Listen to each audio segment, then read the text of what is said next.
Hello guys, I'm happy to see you guys back again.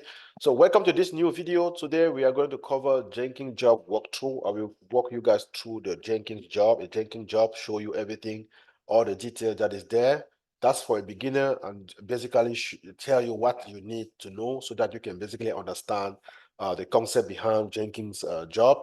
Jenkins call it a project, but most of the time out there people call it job. So let's go on the Jenkins console and explore. So this is my Jenkins console. We pick here a job. These are folders. So if I click, for example, on this folder called QA, this is what is called a job in Jenkins. Here's the job in Jenkins, and then I will click on that. It will give me everything for that job. So if you can check here, I am on a dashboard QA test, and test here is actually a job. Jenkins call it a project, so it is actually a job. Now, this is the status on the job itself. This is the status.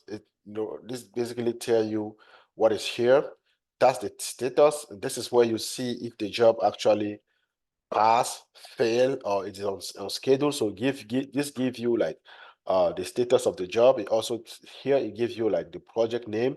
Here it gives you the full path of the project name. It's under QA test, and it's also show you here like the stage view, because this is a pipeline, right?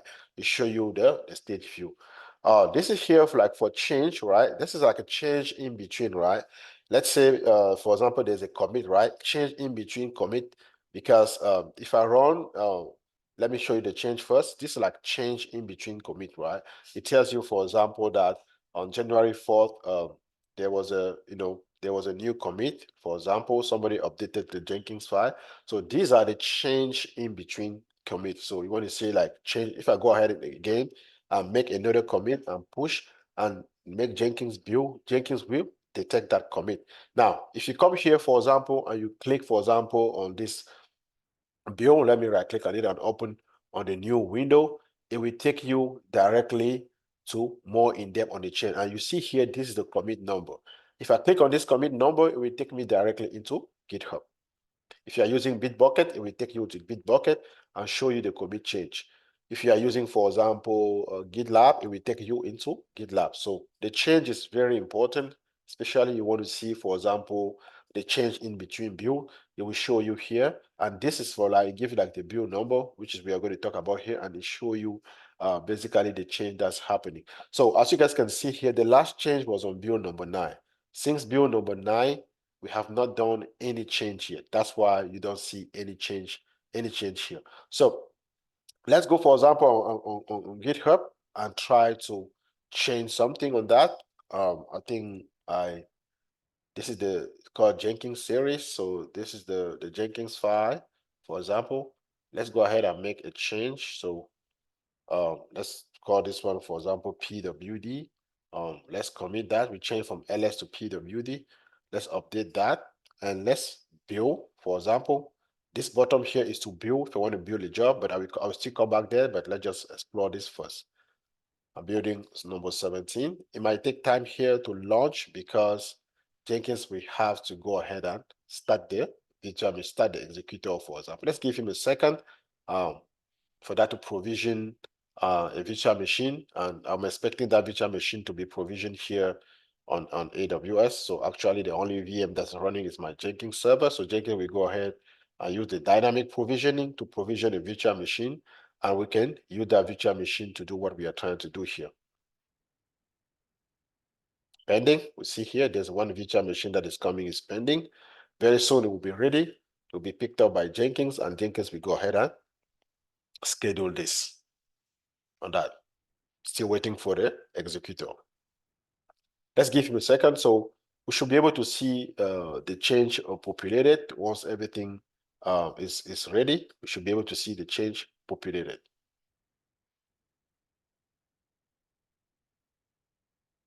Hasn't picked up the job yet, hasn't built yet. That's why. Let me quickly go into configuration and make sure that we have the correct. Okay, that's the correct one. We're just making sure that we have the correct GitHub path.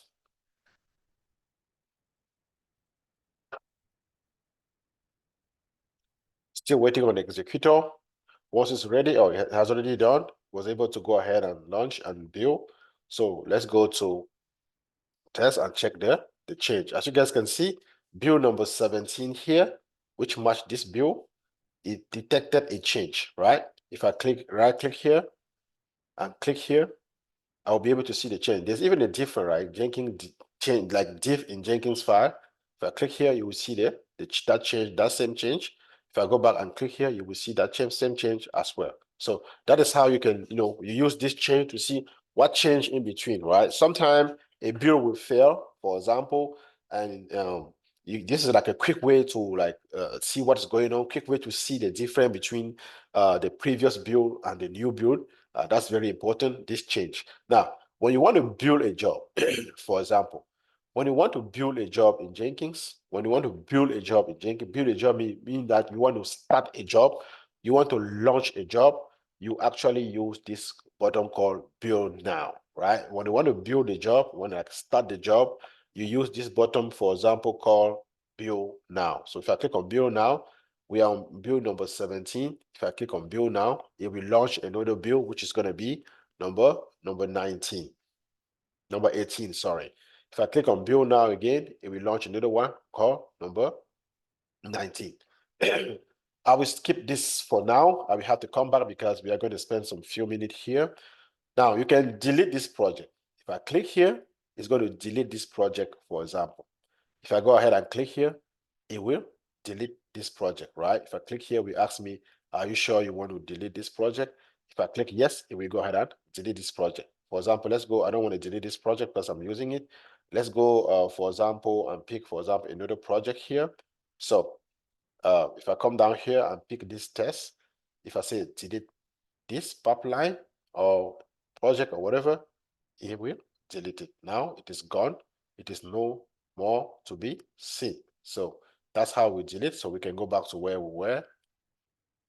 You click here to delete. Now I can move, right? For example, I can move this somewhere else, right?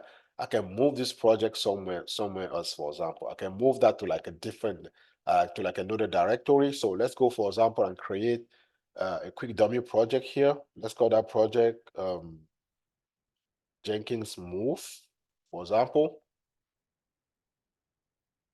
The freestyle project, nothing fancy on it. I will apply and save. Now, if I come down here, right, if I say move, I can move that project, right? I can move that project, for example. Let's try to move that project under dev, right? Let's try to move that project under dev, or let's try to move it maybe to the dashboard. So I will go back. This is the project. I will click move. Now, it will tell me where do you want to move, right? You want to move it under Jenkins dev. If I click here, it will move it to the main dashboard. So let's say move. So once I move, you will see that the project is no more there. Now, if I go back here, you will see that that project is now here, Jenkins move. So we move it here, right? We move that project here. So you can move a project, like move the location of the project. You want to move the location of the project. So to do that, you come down, you click here. Now, full stage view here, right? If you want to you don't want to see any of this bottom, you just want to see like zoom in and zoom out, sorry, and see the full stage. Then click here on full stage view. We do that a lot because sometimes we have a lot of stages here. Sometimes we have a lot of stages here, for example. And what Jenkins will do is that Jenkins will go ahead and give us like a bottom here. And the good news that if you click on full stage, you will be able, for example, to see everything that's going on. So full stage is very handy, especially when you are dealing with a pipeline that, for example, has multiple stages, right? So you can go ahead and click there on full stage to see that. And we'll show you, for example, an example project that you can basically probably use a full stage there. So let's go. We have another Jenkins server here. So if I go ahead and click onto, for example, this project that we did here, let's take this. As you guys can see, like this, it is too much. You don't want to, like, we are not capable of seeing everything, sorry. And we have to scroll left and right, right? This is one of the projects that we did. So I would like to scroll left and right. So, but if I come down here and say view full stage view, at least, right, it still show me, but I don't have to drag this on the right so much to see everything compared to when it is like this, right? Like this, I need to drag more. If you look at this distance, so I can remove all this portion, like full stage view, we remove all this portion. So everything will be gone here. When I say full stage, it only show me all those stages. Rename, we can rename this project. Actually, the name of the project is called test. We can rename that to anything. For example, so I can click here, rename, and then I say deployer, call it, for example, deployer. So I've renamed the project. Stay on. So let's rename the project now. It is deployer, right? You click here, rename. We can rename that, for example, to like Docker. We rename that and it becomes Docker. That's how you actually change the name of the project. These are the pipeline syntax. This is going to be subject to another video, like the pipeline syntax, for example, the syntax that you can use to like create like a Jenkins file. So that's the object of a different video. Now we have covered the change, the build now, the delete pipeline, move, full stage, rename. Now we need to talk about configure, right? Configure is just like a job configuration, the setting for the job, right? This is when if you want to configure something on the job or on the project, like Jenkins call it, that's a setting. So you have to come here, for example. So if I want to like supply, like I want to assign like a GitHub a GitHub repository, I will have to do that. So I will walk you through this configure, and I'm just going to show you like basic stuff that you will need. For example, I will just show you basic stuff that we will need. Before that, I think there's something that we forget. I forgot to show you here, the build history, right? These are build number, right? Each time you build, it populate a number here. So each time you build, you populate a number here. Each time you build, you populate a number here. These are just like gives you the build history. Now let's go ahead and go back to configure. Here you can put the description on this. For example, here you can put a description on this, and we can type anything.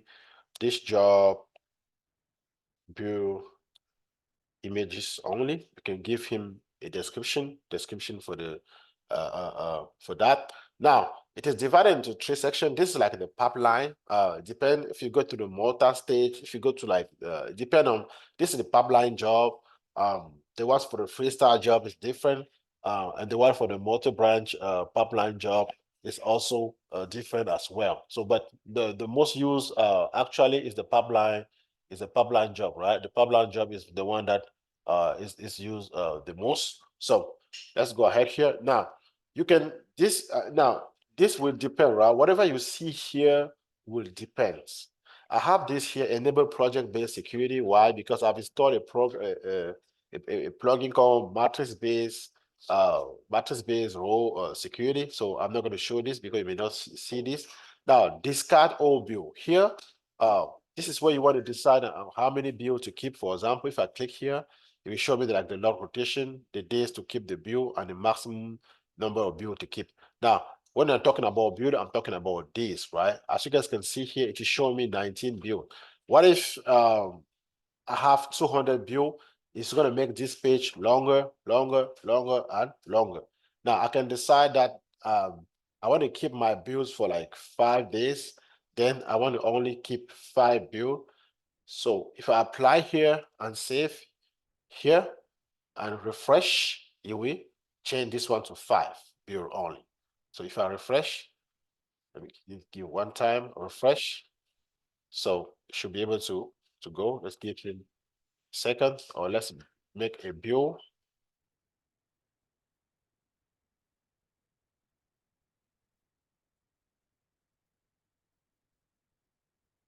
It's going to take a little bit, but technically it's going to change from the max number of build to keep. Right? We should be able to see only 5 build on this. So let's give him another build. It is provisioning the VM, because actually the other VM that it provisioned earlier is gone. So you can take, it might take another minute or two to provision that VM.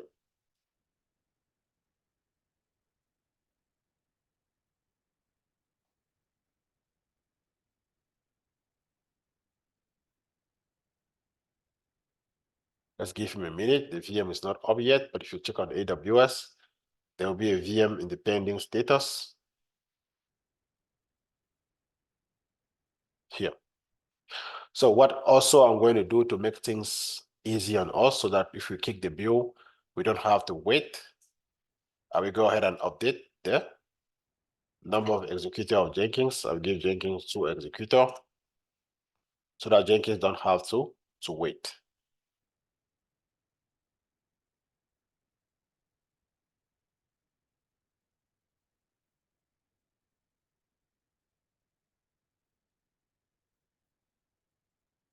Go back to QA Docker. As you guys have seen, it has changed, right? It was updated to 5 build only, right? Because I put there, I want only to see 5 build. I can change that again. I want only to see 3 build. That's the maximum number of build I want to see. Apply and save. Then I will trigger another build here. It will change this one to 3 build only. By the time I refresh, I only see 3 build. So that's how you dictate the number of build you want to see. Usually people don't want to see a lot of build here. Because anyway, the most important build is the last build, because other build that have been on for the last 2, 3, 4 days, you don't really need those because they are no more up to date. Also, something that you need to know here is like this project is parameterized.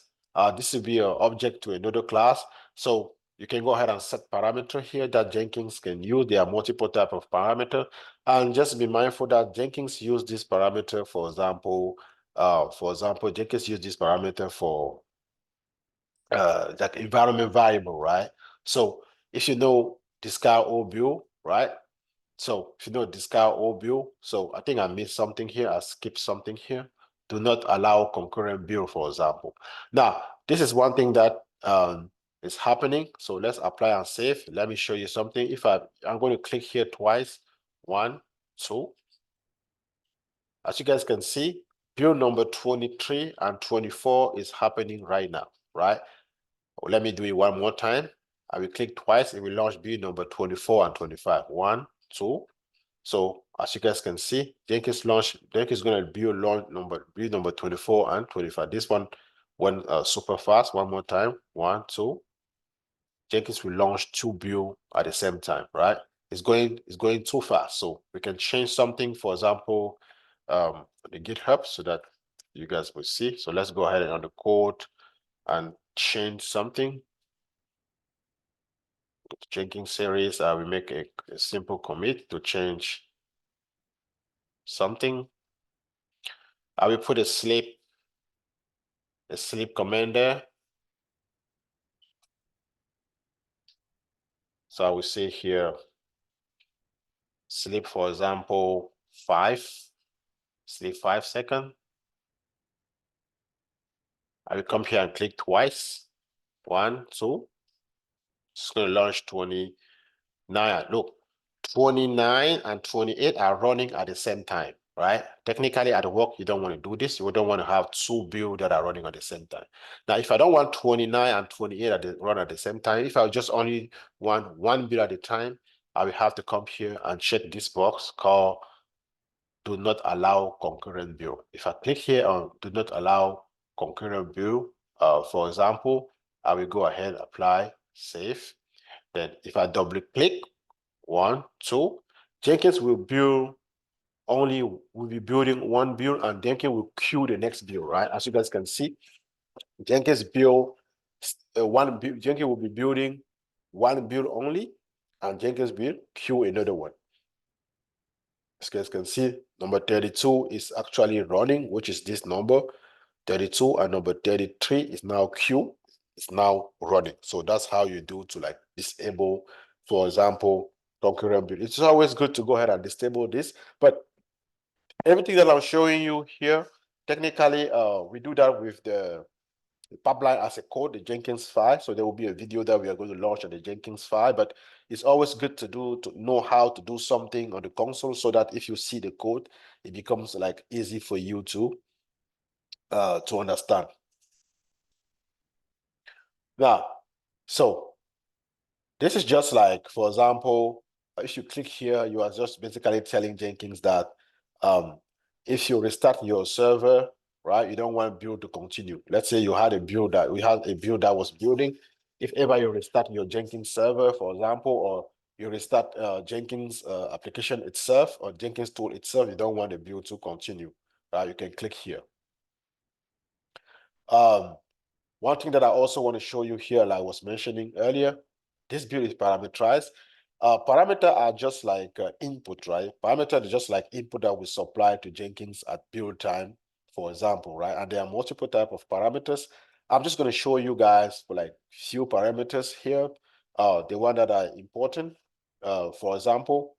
So to show you that to show you guys that easily, I will go ahead and create another type of job, which is going to be a simple job. So I will go ahead and create a new item. So let's call it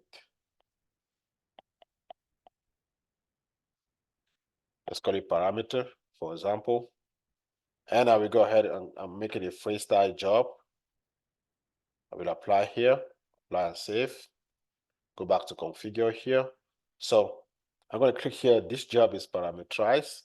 Now, parameter are just like input, right? Input like input at build time. Like at build time, you want to supply input to Jenkins, you use parameter, right? Like at build time, you want to supply like a variable at Jenkins, you do that with the parameter. It's very handy, and most of the job, I think at 95%, most of the job use the parameter. Let's say, for example, I want to go ahead here and add parameter. Now, there are multiple type of parameter, but as a beginning, the parameters that you need to know are the one that I'm going to show you right now. For example, the one that is like the most parameter to know is the choice parameter. You have the choice parameter, you have the string parameter that you need to know. So these two parameters are mostly used, the choice parameter and the string parameter. And also you can use the file parameter. It's not that much used like supplying the file to Jenkins, but the Boolean parameter is just for something like Boolean, right? Yes or no, for example. So let's start, for example, with the choice parameter. The choice, meaning that you are going to supply multiple choice to Jenkins, and based on the choice, Jenkins will go ahead and do what you want him to do. So if I put here, for example, I'll say here, I'll put country. So this is actually the key. Then we are going to supply the value here. Let's say country, for example, we say USA, right? We say, for example, Canada, right? We say, for example, England here, right? And we say, for example, Mexico. So at build time, I will have to tell Jenkins, I will have to supply one of these country to Jenkins, and that will be stored here in the country parameter, right? So description, we can put any description. We can say, for example, pick your country, for example. Let's go down here, and I'm going to open a shell, executing shell. I can say I will copy this,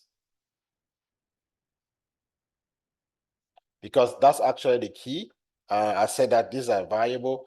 I will say my country, or I will say, I can say, for example, echo, I am from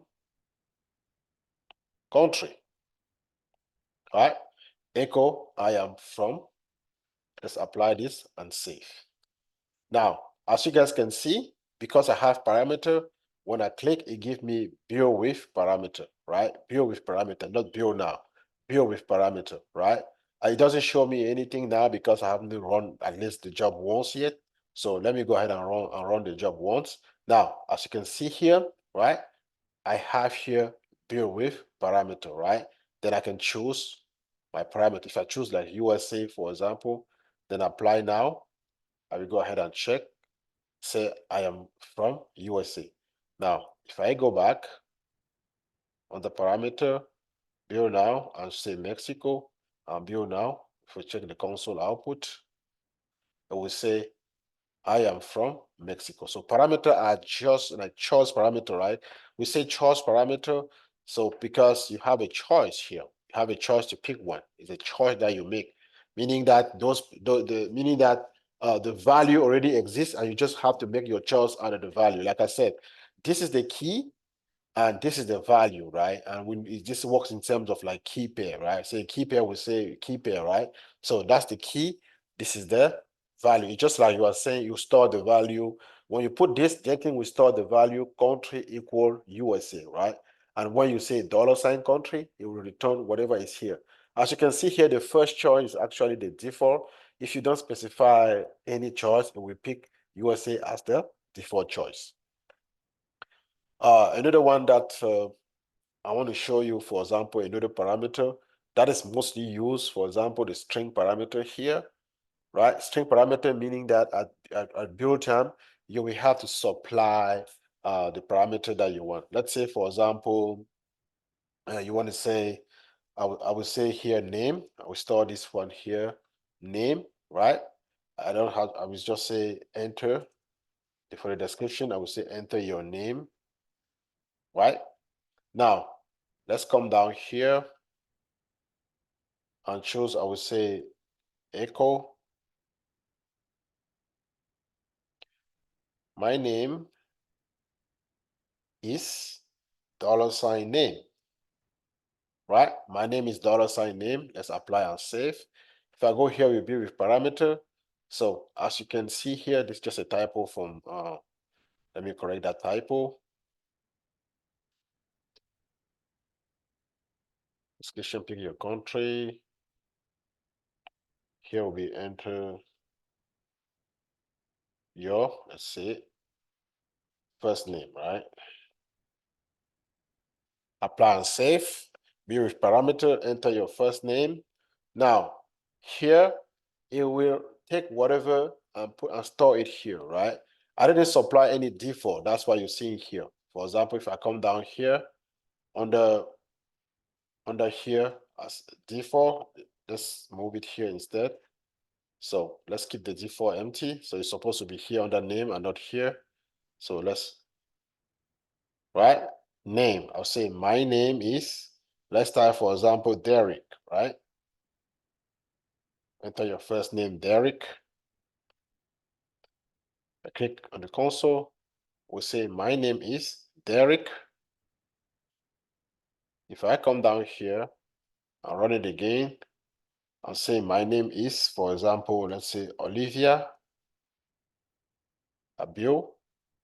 When I go to the console output, we say my name is Olivia. So as you guys can see right now, is that the choice parameter means you have a choice that you have to pick from, and the string parameter means that you need to go ahead and enter something. Now you can actually add a default for the string parameter. So let's say, for example, Ryan as default, right? If I apply here, by default, if you don't put anything, this Ryan will be used. As you can see here on the console output, my name is Ryan, but at runtime, you can override Ryan, for example, to put something else like Odelia, right? You can override that.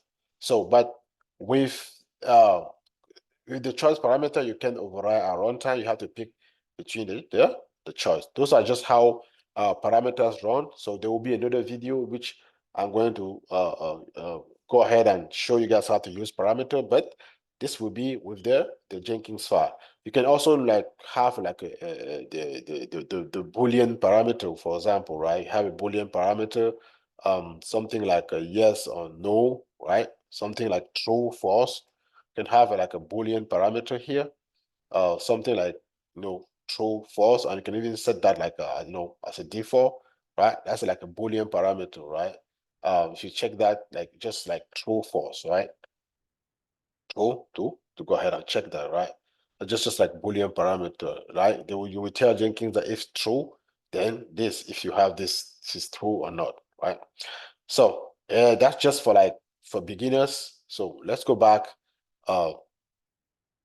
in our jobs and continue.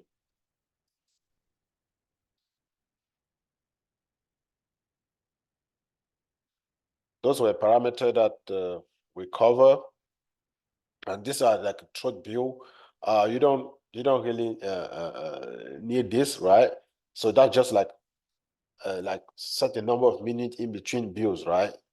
Like set the number of minutes in between views, right? You can set like 1 minute, you can set like, in terms of second, like you can decide on that how long Jenkins should have, like when I say truth view, like the time in between views, right? The time in between views, you can set that.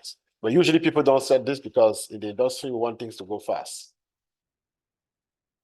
Now, build trigger. So those are just mechanisms that will trigger a build, right? These are just mechanisms that will trigger a build. Now, technically in the industry, what we do is that as a human being, we don't have time to say to keep clicking build now, build now, build now, or build with parameters. So in the industry, we don't have that time.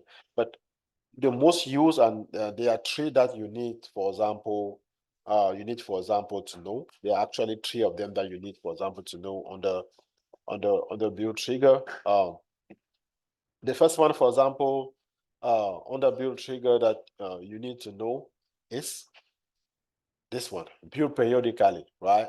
This is build periodically, meaning that you are going to set an interval of time that Jenkins will go ahead and build the job all the time, right? Or you can say that there's a video that I did on this. If you check the video, there's a video that I explained the meaning of build trigger on Jenkins. So build periodically means that you want to build at a specific interval of time. For example, GitHub hook trigger, that's just like you want to set the webhook with Jenkins. And this one, pull SCM, this is basically when you want Jenkins to build periodically, but only if there was a change on the source code, right? Only if there was a change on GitHub or on GitLab or Bitbucket, depending on the source code management that you are actually using. So there's a video that I did that basically, if you check on YouTube, you see that there's a video that I did that talk about build trigger in Jenkins. There's also even a separate video that I did for this onto how to basically go ahead and set up the webhook. These are just like an advanced project option. As a beginner, you don't need to know it now. Now, here for the pipeline, this is where you tell Jenkins, for example, which pipeline to use. Not which pipeline, but where you tell Jenkins, for example, which source code management to use. So by default, it's going to come like this. So you will have to come down here, for example, and choose this as a source code management. And you're going to enter the source code management here. If it's a private repository, you will go ahead and add the credential, for example. And also, you can add multiple repository if you want. Then make sure that you supply, if you supply, for example, like this repository, make sure that you supply the specific branch that you want Jenkins to focus on, right? You see the branch here is develop. If I come down here, you will see that, for example, the default branch here is develop as well. Develop is the default branch. That's why you see it here. Now that's a Jenkins file. By default, you're going to have this. If your Jenkins file has different name, for example, you need to go ahead and put the Jenkins file name here. There will be a video about Jenkins file that I will go in depth with this. So I hope you like it. That marked the end of this video. I walk you through into the Jenkins job configuration. So that's the Jenkins job configuration for a beginner. For example, what you need to know. Another last element that I don't want to miss out, it's like project. You can disable this project. For example, if you click here, nothing can happen to this project. It's just like you just nuke the project for now. So if you click there, it means that you just basically nuke the project for now, and you can enable that back. So sometimes we nuke project if we don't need them. We don't have to delete those. We just go ahead and nuke those. And you can click here if you want to enter the project description, like I showed you guys earlier. It was a pleasure having you guys around. I will see you guys on the next video. If you like it, go ahead and subscribe.